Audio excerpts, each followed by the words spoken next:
Hi everyone, my name's Matt. I'm a personal trainer and the owner of Matt Hall Fitness. I've been working as a personal trainer now for over 15 years and I've had the opportunity to work in some of the best gyms in the world with some fantastic people. Even though we all have personal goals that we like to set ourselves, the fundamentals that we all have are the same. We want to be healthy, we want to have good energy, we want to sleep well, and we want to enjoy being in our work environments. My seminar today is going to last for 20 minutes and it's all about employee well-being.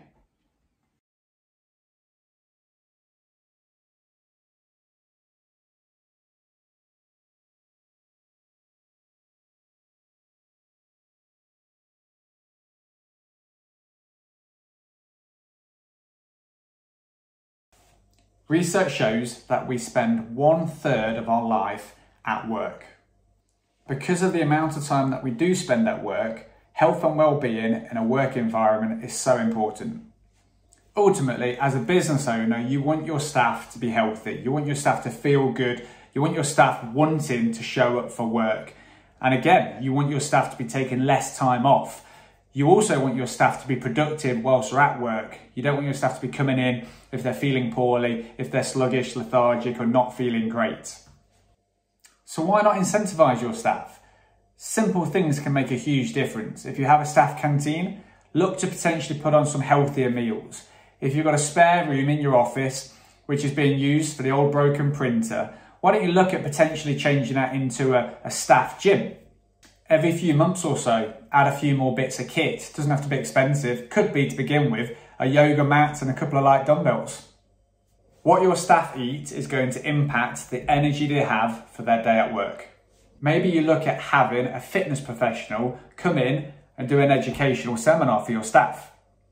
There are many different things you can do as a business owner to ensure that your staff are as healthy as they can be.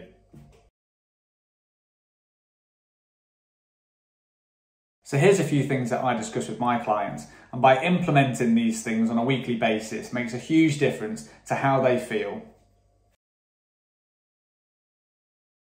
So a fantastic tool that I've had a lot of my clients use over the years, and I've used myself and my family members have used, is an app called MyFitnessPal. You've probably heard of this before, you might have used it. Now, it's a great tool and it's a very simple tool to use and a free tool. And all you simply do is log on, fill in your details of what it is you want to achieve, whether that be to lose weight, drop body fat, or gain weight. Not everybody wants to lose weight. And from the details that you put into the app, it will calculate a rough guideline as to how many calories you should be hitting every day to try and hit your fat loss goal or your weight gain goal. And what the app will help you with is it will give you a bit of an education on food. A lot of people believe they eat healthily. A lot of people do eat healthily, but they just eat too much of the healthy food. For example, some people wake up in the morning and have a breakfast smoothie, and the breakfast smoothie might contain flaxseed, oat milk, protein powder, some avocado, some chia seeds. And once you've loaded this shake up, it's very, very healthy, but it's loaded with calories. Now, you fill this into MyFitnessPal and you will see how many calories are in the shake. The shake could come to 1,000 calories. And if your goal is fat loss, and if MyFitnessPal has told you to stick to, let's say, 1,400 calories, you've just had 1,000 calories for breakfast. So MyFitnessPal is a great tool because it really opens up your eyes as to how many calories are in certain foods. And you know, you fill that food in and you kind of go, well, maybe I shouldn't have that extra biscuit, or maybe I shouldn't have that extra tablespoon of peanut butter. We all love the peanut butter. So I would definitely recommend as a tool to help you stay on track with your goal and to give you a bit of an education with food is to fill in a food diary. It's not something you have to do all of the time. Some people like to do it, but again, it's just a tool and it will help educate you on different foods and help you stay on track with your goal. So another tool that I like to use is a sports watch. And the reason why I like to use a sports watch is because when it comes to losing weight or keeping your weight at a maintenance or gaining weight, it's important to know how many calories you should be putting into your body for how many calories that are being burnt. So what your intake is versus your expenditure. And as we just established, MyFitnessPal is a great tool to track your calories. Now, a sports watch is a great tool to track how many calories you're burning. And again, let's just use fat loss as an example. Let's say, for example, you'd like to drop body fat and you'd like to lose weight. You need to try and create a calorie deficit. And a calorie deficit means you are burning more calories than you are eating. So here's an example. You fill in your food diary, and your food diary every single day comes to 2,000 calories. That's where you're currently at. So to create a calorie deficit, you now need to burn more than what the food diary is representing. So let's say 2,500 calories. So you check your watch on a daily basis, you try your very best to get to a calorie expenditure, so calories burnt, of 2.5. And for that day, if your food diary is 2,000 calories that you've eaten, and your watch is 2,000 that you've burnt, you are in a 500 calorie deficit for that day. Now, if you did this over 7 days, you would lose a pound of fat, because 7 times 500 is 3,500, and there's 3,500 calories in 1 pound of fat. So again, 2 fantastic tools which I've used over the years, I get a lot of my clients to use, is just to monitor what their intake is versus what their expenditure is. MyFitnessPal and a sports watch, brilliant. Now, something else I get a lot of my clients to do is to fill in a food diary the day before. The reason why this is effective is because you're then not going to get to the following evening and kind of go, I've eaten far too many calories, or I've not eaten enough calories. So again, it's just a way of being prepared. You know, fail to prepare, prepare to fail. I love that saying, but it's so true. So if you organise your food the day before, fill in your food diary the day before, then the following day, you know you're going to be on track for where you want to be. It's that simple.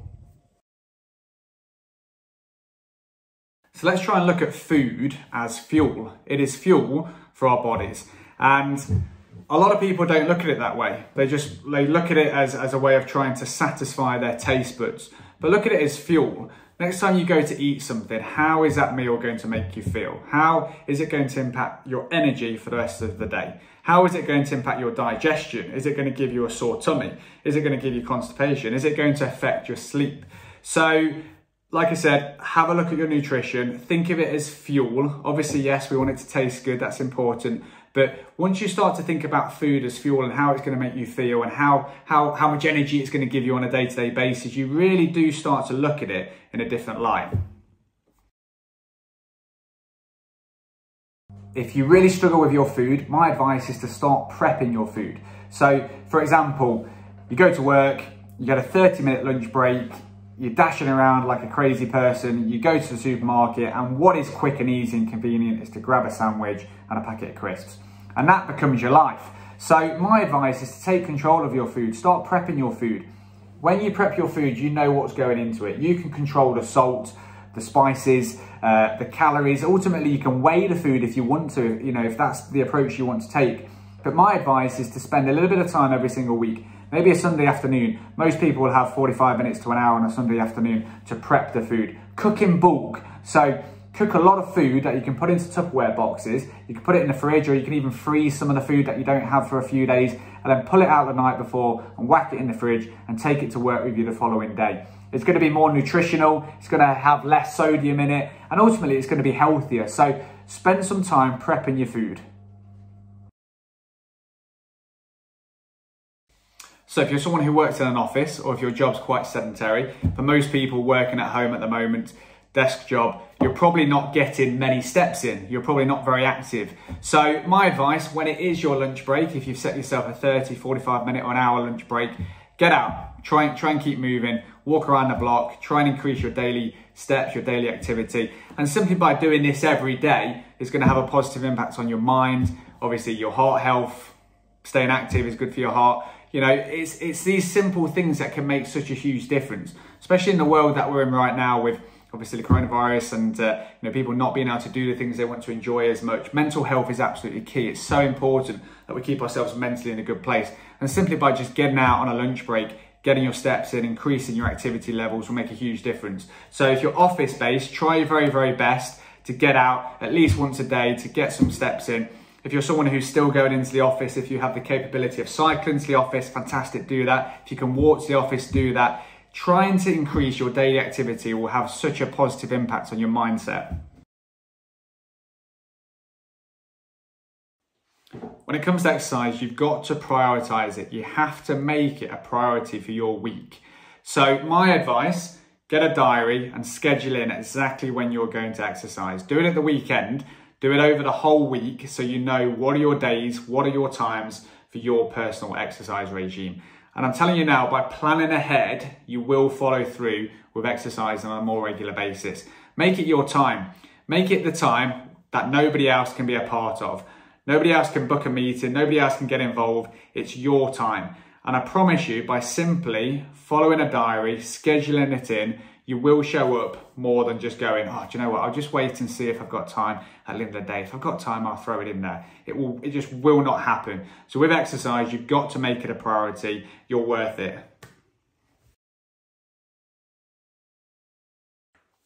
If you're currently demotivated to exercise at the moment, then I advise you seek some professional assistance with helping you get a plan.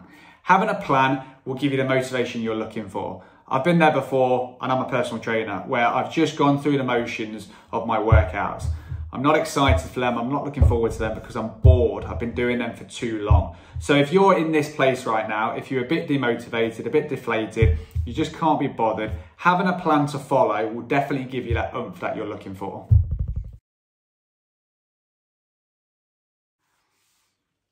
When it comes to goal setting, try not to just have an aesthetic goal. So what I mean by this is try not to just have a goal of, I want to get abs, or I want my arms to be really toned, or I want to get from a size 12 to a size 10. These are all very much aesthetic goals.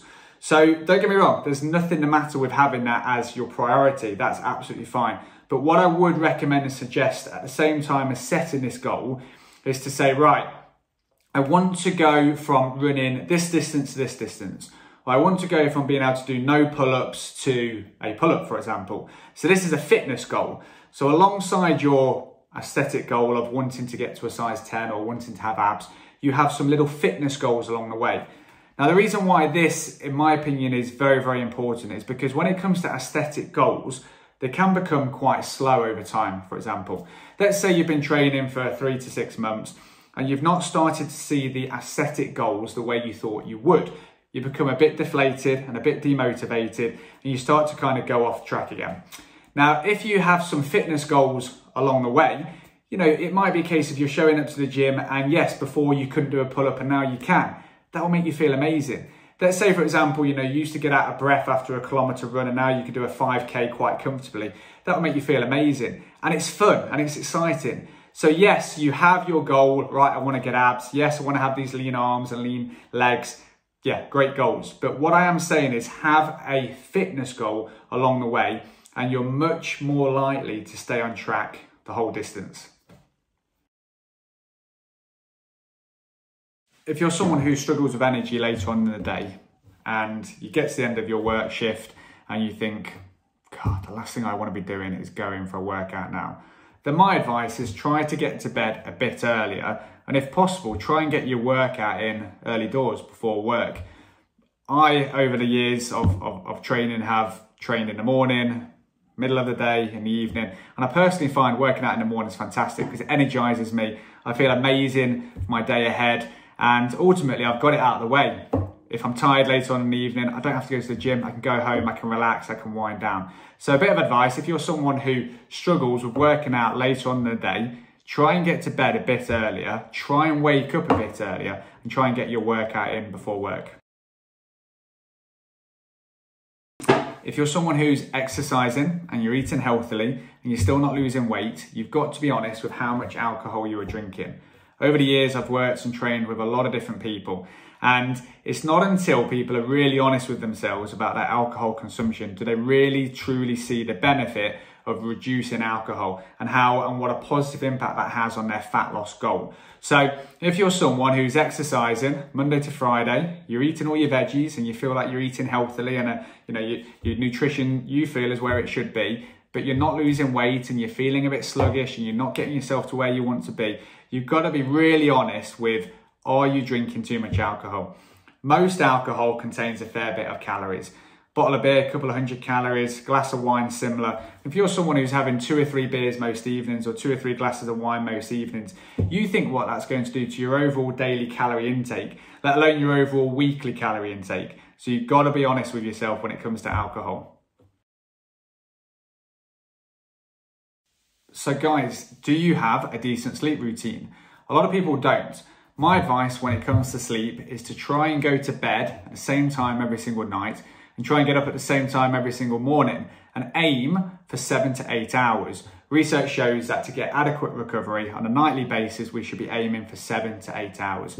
Now, what can often happen is Monday to Friday, people do this, and then they get to the weekends and they stay up later than their bodies are used to. And therefore, the following morning, Sunday morning, you have a lie in. So Sunday evening comes, the evening before you're about to go back to work, and you just can't sleep. So you wake up on a Monday morning, fatigued, sluggish, and low in energy.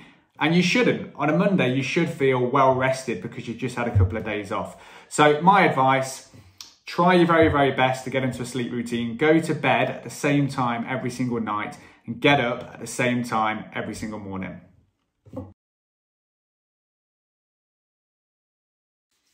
So are you drinking enough water? Are you hungry or are you just thirsty? On a day-to-day basis, we should try and be aiming for somewhere around 2.5, 3 to 4 litres of water per day.